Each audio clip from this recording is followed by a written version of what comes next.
Dear students, हम पढ़ रहे थे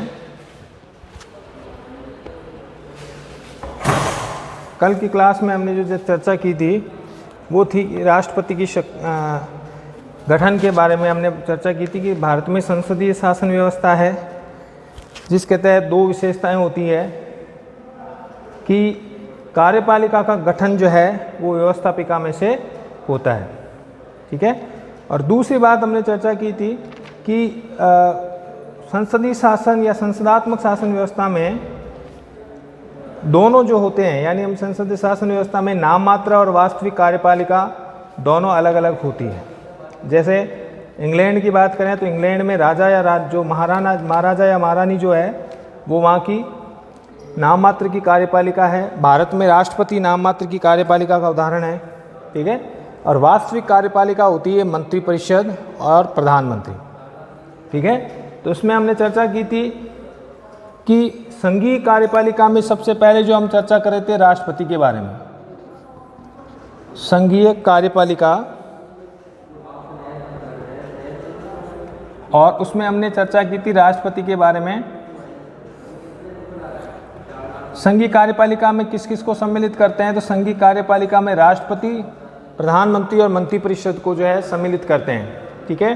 तो संघीय कार्यपालिका का हमने बात की थी कि इसका जो उल्लेख है वो संविधान के अनुच्छेद 52 से लेकर के 78 तक इसका उल्लेख है, ठीक है। और भाग पूछे तो कौन से भाग में, भाग 5 में जो है इसका उल्लेख है, ठीक है। फिर राष्ट्रपति के बारे में हमने चर्चा की थी कि राष्ट्रपति से संबंधित अनुच्छेद है अनुच्छेद 52, ये कहता है कि भारत का एक राष्ट्रपति होगा, ठीक है। यानी एक राष्ट्रपति की व्यवस्था की गई है। और अनुच्छेद 53 ये कहता है कि कार्यपालिका शक्ति जो है वो राष्ट्रपति में निहित होगी। संघ की कार्यपालिका शक्ति किस में निहित होगी, राष्ट्रपति में निहित होगी। संघ की कार्यपालिका शक्ति किस में निहित होगी, राष्ट्रपति में, ठीक है। तो ये कहता है अनुच्छेद 53। फिर हमने बात की थी राष्ट्रपति का चुनाव के बारे में, चर्चा की थी कि राष्ट्रपति का चुनाव की जो प्रक्रिया है वो किस प्रकार की होती है। तो उसमें हमने पढ़ा था कि राष्ट्रपति का जो चुनाव है, निर्वाचन या चुनाव जो है, राष्ट्रपति का निर्वाचन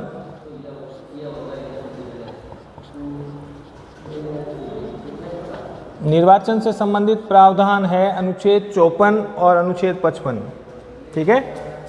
अनुच्छेद 54 ये कहता है कि राष्ट्रपति का जो चुनाव है वो एक निर्वाचक मंडल के द्वारा किया जाएगा। और उस निर्वाचक मंडल में हमने पढ़ा था किस किस को शामिल करते हैं, निर्वाचक मंडल में शामिल करते हैं संसद के दोनों सदनों के निर्वाचित सदस्य, यानी लोकसभा और राज्यसभा के निर्वाचित सदस्य। दूसरा, राज्य विधानसभाओं के निर्वाचित सदस्य, ठीक है। और तीसरा, केंद्र शासित प्रदेशों के जो है निर्वाचित सदस्य हैं, दिल्ली और पुदुचेरी जो है वहाँ से जो है निर्वाचित सदस्य, यानी केंद्र शासित प्रदेशों से निर्वाचित सदस्य इसमें भाग लेते हैं। फिर चुनाव में जो प्रक्रिया थी उस प्रक्रिया के बारे में हमने चर्चा की थी। चुनाव की जो पद्धति है वो उसी प्रकार वही पद्धति अपनाई जाती है जो किसमें, राज्यपाल राज्यसभा के चुनाव, सदस्य के चुनाव के लिए अपनाई जाती है, यानी एकल संक्रमणीय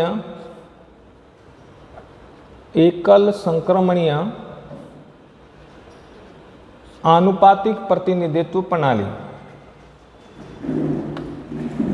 आनुपातिक प्रतिनिधित्व प्रणाली,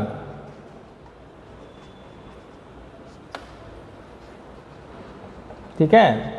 फिर हमने चर्चा की थी कि इसके संबंध में एक कोटा होता है और उस कोटे को, यानी इसमें 51% आधे से अधिक वोट प्राप्त करने पड़ते हैं। वो नहीं है कि सर्वाधिक मतों से जीत प्रणाली नहीं है कि एक वोट ज़्यादा मिलते हैं राष्ट्रपति जीता हुआ माना जाता है, ऐसा नहीं है। कुल सदस्यों का जो है आधे से एक मत अधिक प्राप्त करना होता है और उसे न्यूनतम कोटा कहा जाता है। क्या कहते हैं उसे, न्यूनतम कोटा, यानी न्यूनतम कोटा प्राप्त करने पर ही राष्ट्रपति जो है वो क्या होता है, निर्वाचित चुना हुआ माना जाता है। और निर्वाचित कोटा क्या होता है, आधे मतों से एक अधिक, आधे मतों से यानी जितने मत डाले जाते हैं उससे एक मत अधिक प्राप्त करना पड़ता है, तो वो न्यूनतम कोटा कहलाएगा। ठीक है, फिर हम बात करते हैं राष्ट्रपति का दूसरा है कार्यकाल। सामान्यतः राष्ट्रपति का कार्यकाल जो है वो 5 वर्ष का होता है।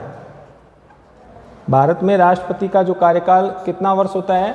5 वर्ष। यानी जब वो शपथ लेता है उससे लेकर के और 5 वर्षों तक वो अपने पद पर बना रहता है। ठीक है, और इससे पहले भी वो अपना त्यागपत्र दे सकता है। ठीक है, तो अगर त्यागपत्र की बात करें, राष्ट्रपति का जो त्यागपत्र की बात करें, तो राष्ट्रपति अपना त्यागपत्र देता है उपराष्ट्रपति। राष्ट्रपति अपना त्यागपत्र किसको देगा?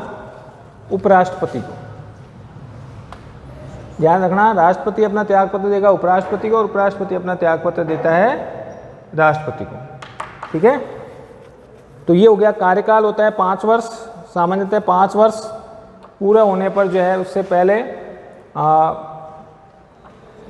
5 वर्ष से पहले जो है वो पद पर 5 वर्ष तक अपने पद पर बना रहता है। अगर उसे 5 वर्ष से पहले हटाना है तो जो हटाने की प्रक्रिया है, यानी 5 वर्ष से पहले भी वो अपना त्यागपत्र दे सकता है, और अगर उसे हटाना है तो हटाने की जो प्रक्रिया है, राष्ट्रपति को हटाने की जो प्रक्रिया है वो एक बहुत जटिल प्रक्रिया है, जिस प्रक्रिया को कहते हैं महाभियोग। राष्ट्रपति को महाभियोग की प्रक्रिया से हटाया जा सकता है, और महाभियोग की जो प्रक्रिया का वर्णन है वो है अनुच्छेद 61 के 61। अनुच्छेद 61 के तहत राष्ट्रपति को 5 वर्ष पहले ही हटाने के लिए महाभियोग की प्रक्रिया अपनाई जाती है। ठीक है, और महाभियोग की जो प्रक्रिया है वो एक लंबी प्रक्रिया है और ये संसद के द्वारा की जाती है। ठीक है, तो महाभियोग कौन ला सकता है? पहली बात, महाभियोग की जो प्रक्रिया क्या है, कैसे लाएगा? कि जैसे संसद महाभियोग लाते हैं संसद, अर्थात संसद के दोनों सदन राष्ट्रपति के खिलाफ महाभियोग ला सकते हैं। महाभियोग लाने में सबसे पहली जो प्रक्रिया है कि 14 दिन पूर्व उसकी सूचना दी जानी चाहिए कि राष्ट्रपति पर महाभियोग लाया जा सकता है। ठीक है, राष्ट्रपति पर महाभियोग लाया जा रहा है तो इसकी सूचना 14 दिन पूर्व जो है वो राष्ट्रपति को दी जानी चाहिए।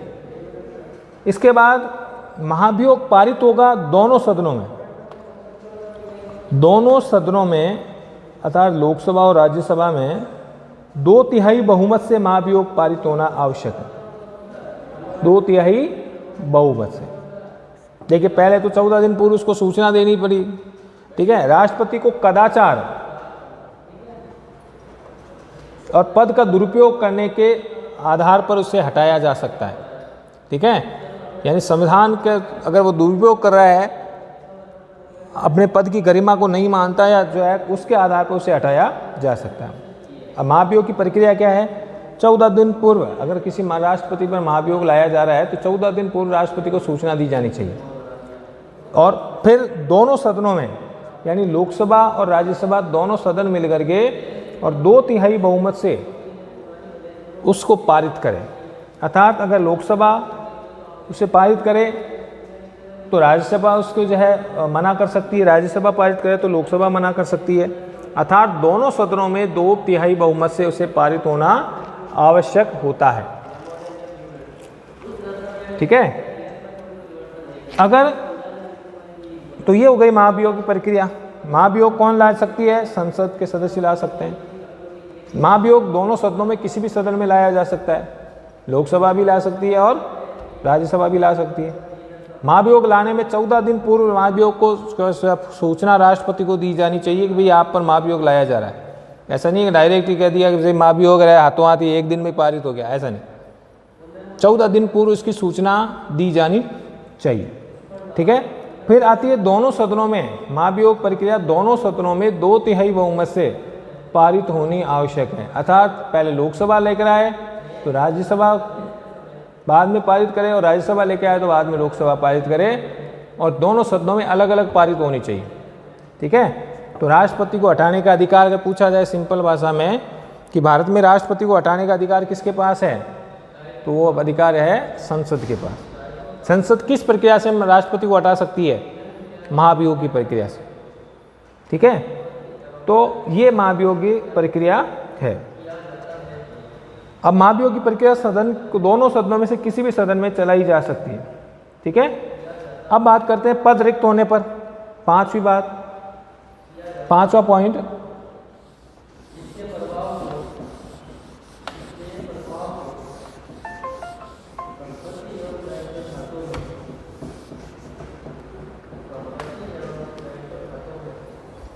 पद रिक्त होने पर। पांचवा पॉइंट है पद रिक्त होने पर। अगर राष्ट्रपति किसी भी कारण से, राष्ट्रपति की मृत्यु हो जाए या त्यागपत्र दे दे या अन्य कारणों से राष्ट्रपति की पद पर रहते हुए मृत्यु हो जाए या वो त्यागपत्र दे दे,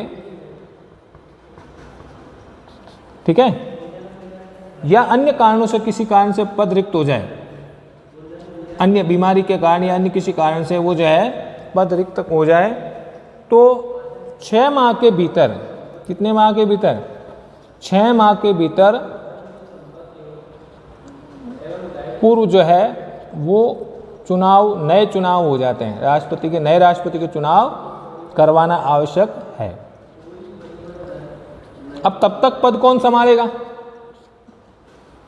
तो राष्ट्रपति की मृत्यु के 6 माह के भीतर जो है नए राष्ट्रपति के चुनाव हो जाने आवश्यक है।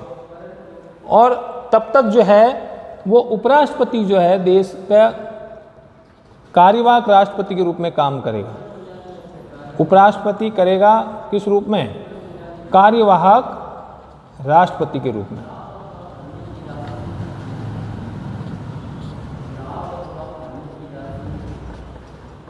ठीक है, ध्यान रखना कि राष्ट्रपति की मृत्यु होने पर या त्यागपत्र दिए जाने पर या अन्य कारण से, किसी से कारण से राष्ट्रपति का पद रिक्त हो गया है, तो 6 माह के अंदर जो है वो नए चुनाव करवाने आवश्यक है, नए राष्ट्रपति के चुनाव करवाने आवश्यक है। और तब तक उपराष्ट्रपति जो है वो कार्यवाहक राष्ट्रपति के रूप में कार्य करेगा। ठीक है, लेकिन उपराष्ट्रपति केवल 6 माह तक ही कार्य करेगा, ध्यान रखना। ठीक है, ऐसा नहीं है जितना समय बचा हुआ है, अगर समय बचा हुआ है तो भी नए राष्ट्रपति का चुनाव होगा। ऐसा नहीं कि शेष अवधि के लिए करे। अमेरिका में ऐसा होता है कि उपराष्ट्रपति शेष अवधि के लिए राष्ट्रपति के रूप में काम करता है। अगर मानो 2 साल बाद राष्ट्रपति की मृत्यु हो गई और अब 2 साल और घट रहे हैं, तो शेष अवधि के लिए जो है उपराष्ट्रपति राष्ट्रपति के रूप में काम करेगा। ये अमेरिका में है प्रावधान। हमारे यहाँ पर अगर राष्ट्रपति की मृत्यु हो जाए या अन्य किसी कारण से पद रिक्त हो जाए, तो उपराष्ट्रपति कार्यवाहक राष्ट्रपति के रूप में अधिकतम कितना समय तक कार्य कर सकता है, 6 माह के भीतर, क्योंकि 6 माह के अंदर चुनाव होने आवश्यक है, अनिवार्य है। और वो शेष अवधि के लिए, ऐसा नहीं कि शेष अवधि के लिए कार्य करेगा, बल्कि केवल 6 माह के अंदर ही वो है अपने पद पर, यानी कार्यवाहक राष्ट्रपति के रूप में रहेगा। तो अमेरिका और भारत के जो है राष्ट्रपति के इस संबंध में ये अंतर है। ठीक है, नवनिर्वाचित राष्ट्रपति, अब जो नवनिर्वाचित राष्ट्रपति है जो नया चुना जाता है, वो ऐसा नहीं है कि शेष अवधि के लिए करेगा कि 2 महीने, जो 2 साल घट रहे हैं, नहीं, पूरे 5 साल वो शासन करेगा। जो नया राष्ट्रपति चुना जाता है वो शेष बची हुई अवधि के लिए नहीं, बल्कि पूरे 5 वर्ष के लिए शासन करता है। ठीक है, सोच लीजिए कि अगर 2 वर्ष बाद राष्ट्रपति की मृत्यु हो गई तो अब 3 वर्ष घट रहे हैं, तो जो नया राष्ट्रपति चुना जाएगा वो केवल 2 वर्ष के लिए नहीं, 3 वर्ष के लिए नहीं, बल्कि पूरे 5 वर्ष के लिए तक कार्य करेगा। समझ में आ गई बात? तो पद रिक्त किस कारण से हो सकता है, मृत्यु से, त्यागपत्र से या अन्य किसी कारण से। यदि राष्ट्रपति का पद रिक्त हो जाए तो 6 माह तक जो है वो उपराष्ट्रपति कार्यवाहक राष्ट्रपति के रूप में कार्य करेगा। ठीक है, और जो नवनिर्वाचित राष्ट्रपति है वो शेष अवधि के लिए नहीं, बल्कि पूरे 5 वर्ष के लिए कार्य करेगा। ठीक है, अब बात करते हैं, छठा पॉइंट में आती है राष्ट्रपति के योग्यताएं। क्वालिफिकेशन यानी योग्यताएं क्या होती है राष्ट्रपति पद के लिए? तो राष्ट्रपति पद के लिए योग्यताएं जो होती है वो नंबर 1, पहली योग्यता कि वो भारत का नागरिक हो।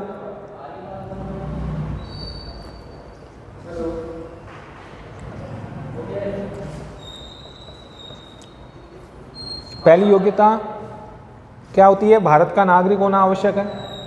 ठीक है। दूसरा, राष्ट्रपति की न्यूनतम आयु, राष्ट्रपति पद के लिए न्यूनतम आयु होती है 35 वर्ष। कितने पद न्यूनतम कितनी आयु होती है? 35 वर्ष। नंबर 3,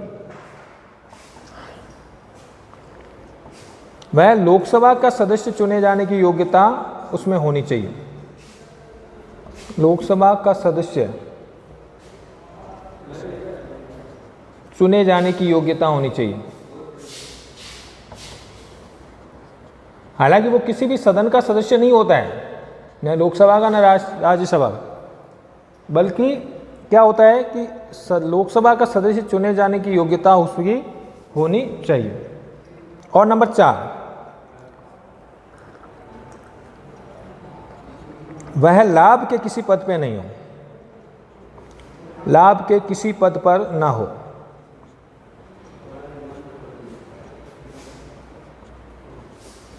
ठीक है। तो ये 4 योग्यताएं जो है राष्ट्रपति के लिए होनी चाहिए। कौन कौन सी? नंबर 1, भारत का नागरिक हो। नंबर 2, न्यूनतम आयु उसकी है 35 वर्ष होनी चाहिए। नंबर 3, लोकसभा का सदस्य चुने जाने की योग्यता होनी चाहिए। और नंबर 4, लाभ के किसी पद पर, लाभ का पद का मतलब हो गया कि किसी प्रशासनिक अधिकारी के दे दो किसी पद पर नहीं होना चाहिए। ठीक है। ये हो गया आपके उसकी योग्यताएं। अब इसमें लिए ध्यान रखना कि राष्ट्रपति, हर कोई ऐसा व्यक्ति नहीं हो जो राष्ट्रपति के चुनाव के लिए, इतना बड़ा पद है तो हर कोई व्यक्ति इसके लिए राष्ट्रपति बनने के लिए चाहता है राष्ट्रपति बनना। तो गंभीर व्यक्तियों को ही, गैर गंभीर व्यक्तियों को चुनाव में लड़ने से रोकने के लिए इसके 50 प्रस्तावक प्लस 50 अनुमोदक होने आवश्यक है।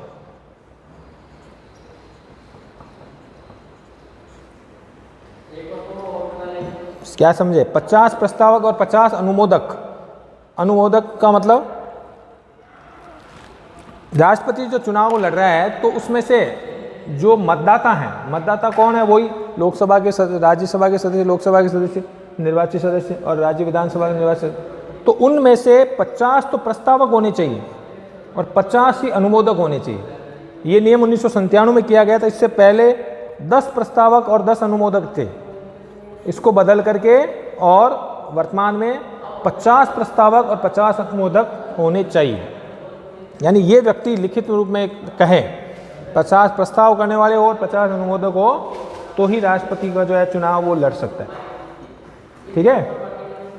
अब एक अवधि, कितनी अवधि तक एक व्यक्ति राष्ट्रपति रह सकता है?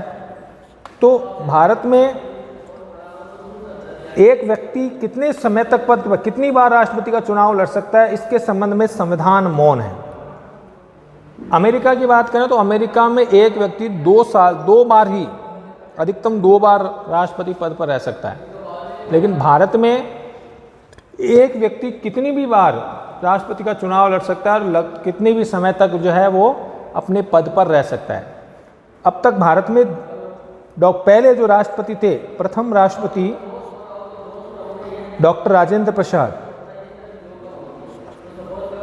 प्रथम राष्ट्रपति कौन थे? डॉक्टर राजेंद्र प्रसाद।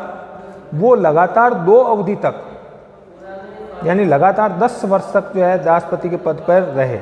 2 बार जो है वो राष्ट्रपति पद पर रहे। ठीक है।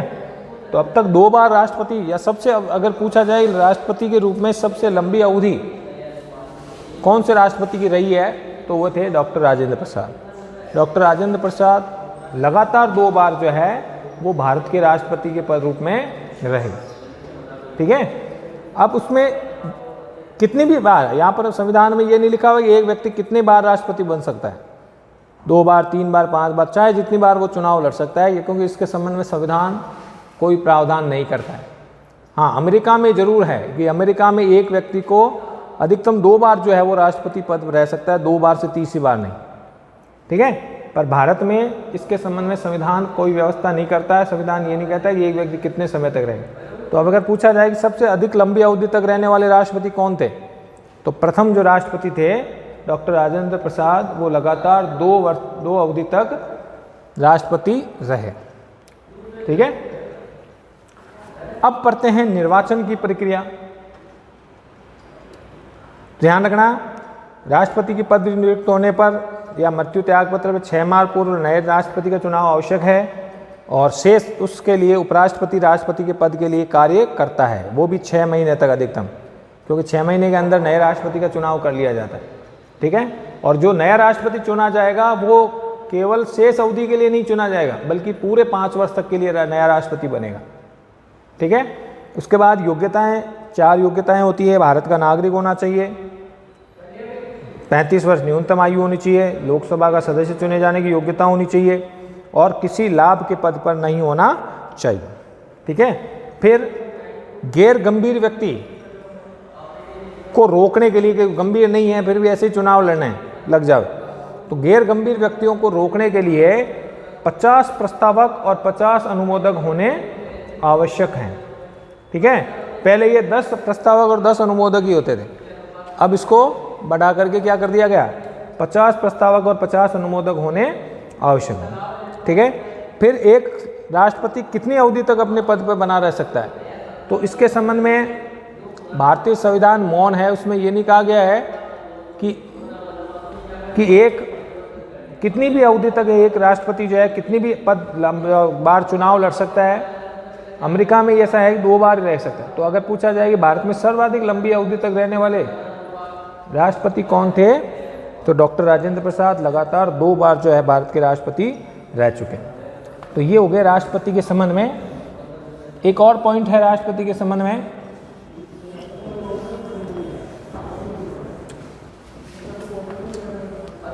राष्ट्रपति के निर्वाचन की प्रक्रिया। 7वां पॉइंट है राष्ट्रपति के निर्वाचन की प्रक्रिया।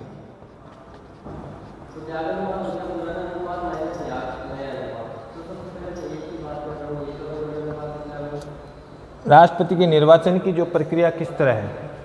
ठीक है, देखिए राष्ट्रपति, जैसे हमने बात की थी कि राष्ट्रपति का जो चुनाव है वो एक निर्वाचक मंडल के द्वारा किया जाता है। इसके बारे में हमने चर्चा कर ली थी कि राष्ट्रपति का चुनाव कौन करता है, एक निर्वाचक मंडल करता है, और उस निर्वाचक मंडल में कौन कौन होते हैं इसके बारे में हमने चर्चा कर ली थी। कौन कौन होते हैं राष्ट्रपति के निर्वाचक मंडल में?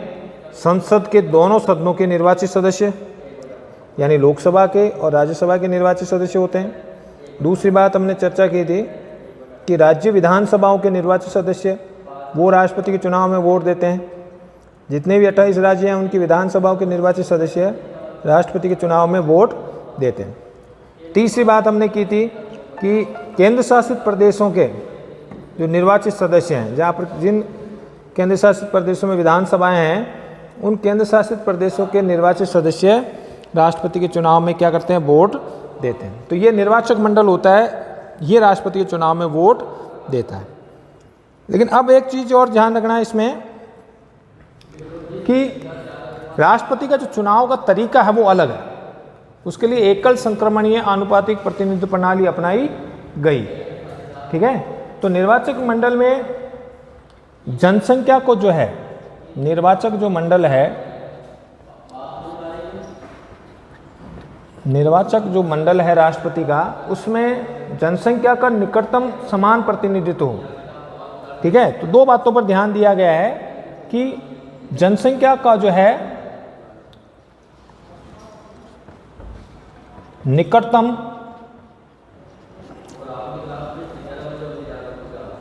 समान प्रतिनिधित्व,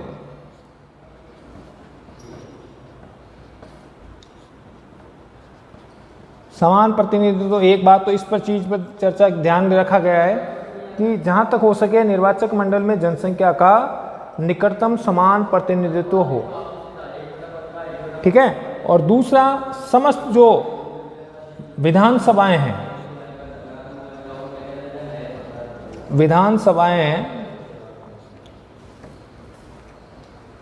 उनमें सदस्यों के मतों में समानता रहे। विधानसभा सदस्यों के मतों में समानता रहे, मतों में क्या रहे, समानता रहे, जहां तक हो सके समानता होनी चाहिए, ठीक है। इसके लिए क्या किया जाता है कि प्रत्येक सदस्य के मत का मूल्य निकाला जाता है। प्रत्येक सदस्य के, यानी जो लोकसभा के प्रत्येक सदस्य के, यानी केंद्र में जो है संसद के प्रत्येक सदस्य के मत का मूल्य निकाला जाता है, और राज्यों में राज्य व्यवस्था यानी राज्य विधानसभाओं के प्रत्येक सदस्य के मत का मूल्य निकाला जाता है, ठीक है। तो इसके लिए क्या किया जाता है कि निर्वाचक मंडल के प्रत्येक सदस्य के मत का मूल्य निकाला जाता है, ठीक है। तो इसके लिए क्या किया जाता है कि विधानसभा की अगर बात करें अपन, जैसे पहले विधानसभा के प्रत्येक सदस्य के मत का मूल्य क्या है, तो उसके लिए एक सूत्र है, राज्य विधानसभा के प्रत्येक सदस्य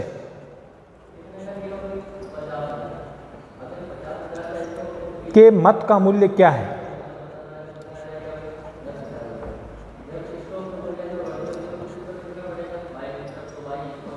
इसके लिए एक सूत्र है, राज्य विधानसभा के प्रत्येक सदस्य के मत का मूल्य बराबर राज्य की कुल जनसंख्या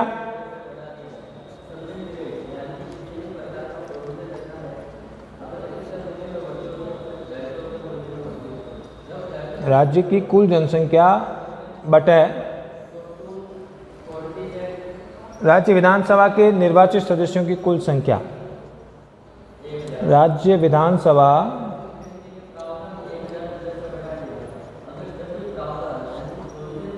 के कुल निर्वाचित सदस्यों की संख्या।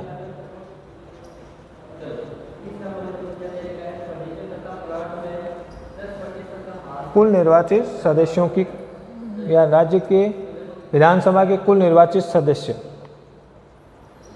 सदस्यों की संख्या।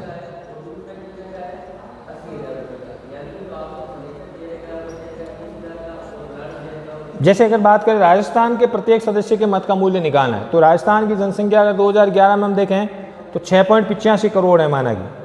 तो राज्य की कुल जनसंख्या कितनी है, 6.85 करोड़, बट राजस्थान में विधानसभा में कुल सदस्यों की संख्या कितनी है, निर्वाचित सदस्य कितने हैं, 200, तो 200 का भाग दे देंगे, तो इससे प्रत्येक सदस्य के मत का मूल्य आ जाएगा, ठीक है।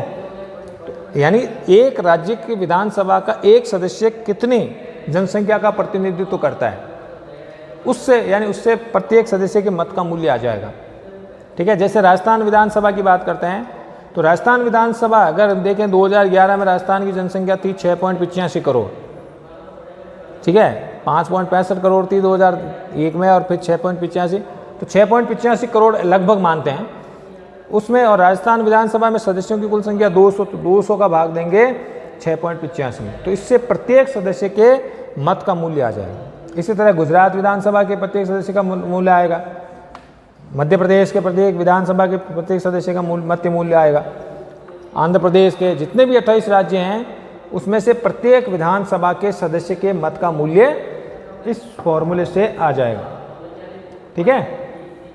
अब इसमें क्या किया जाएगा, यानी संसद के प्रत्येक सदस्य का मत भार, अब ये तो हो गए प्रत्येक विधानसभा के सदस्य के मत का मूल्य। अब फिर बात करते हैं, एक सूत्र और है संसद के प्रत्येक सदस्य, संसद के प्रत्येक सदस्य यानी लोकसभा और राज्यसभा के प्रत्येक सदस्य के मत का मूल्य।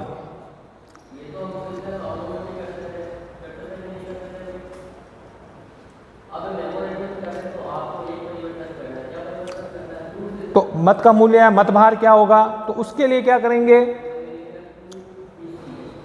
जितनी भी राज्य विधानसभाएं हैं उन सब का मूल्य, मत मूल्यों को जोड़ लिया जाता है। ठीक है, तो इसके लिए सूत्र क्या लगेगा, सभी राज्यों की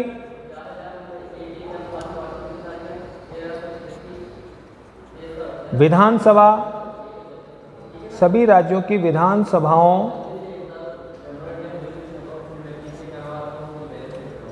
के सदस्यों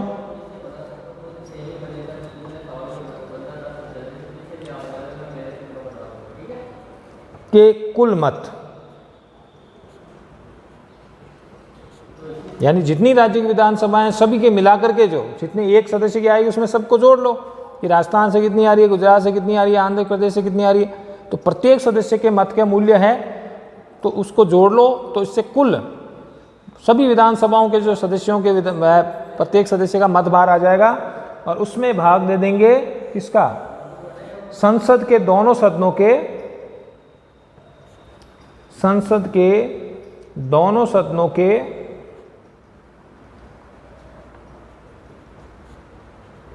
निर्वाचित सदस्यों की कुल संख्या, निर्वाचित सदस्यों की कुल संख्या। इसका मतलब जैसे जितने भी राज्य विधानसभाएं हैं उन सब के मतों के मूल्यों को जोड़ लिया जाए, सभी विधानसभा सदस्यों के मतों का मूल्य, उसमें से संसद के दोनों सदनों के निर्वाचित सदस्य कैसे, जैसे लोकसभा के कितने निर्वाचित सदस्य 542, 543 प्लस राज्यसभा के निर्वाचित सदस्य कितने हैं 233।